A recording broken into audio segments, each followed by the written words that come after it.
আজ আমরা জানব গুয়াডা নেগেটিভ 2025 সালে আবিষ্কৃত হল 48তম রক্তগ্রুপ গুয়াডা নেগেটিভ গুয়াদালুপ।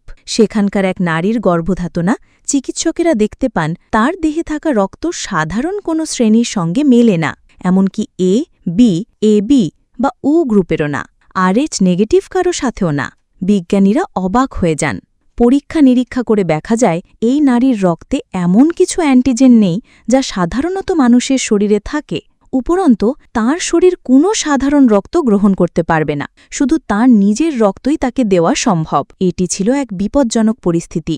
যদি জরুরিভাবে রক্ত দরকার হয়, সে শুধু নিজের জমিয়ে রাখা রক্তেই বাঁচতে পারবে। এই রক্তগ্রুপটির নামকরণ করা হয়েছে গুয়াডা নেগেটিভ। গুয়াডা শব্দটি এসেছে গুয়াডালুপ অঞ্চল থেকেই, যেখানে এটি প্রথম শনাক্ত হয়। নেগেটিভ অংশটি এসেছে এই কারণে যে এই রক্তগ্রুপে কোনো প্রচলিত RH অ্যান্টিজেন নেই। এই নাম একদিকে যেমন বৈজ্ঞানিক সম্মাননা বহন করে, অন্যদিকে ইতিহাস ও সংস্কৃতিরও এক অনন্য প্রতিনিধিত্ব করে। এই নারীকে নিয়ে গভীর গবেষণার পর জানা যায় তার PIGZ জিনে এমন এক বিরল মিউটেশন হয়েছে যা তার রক্তের গঠনকে সম্পূর্ণ ভিন্ন করে তুলেছে।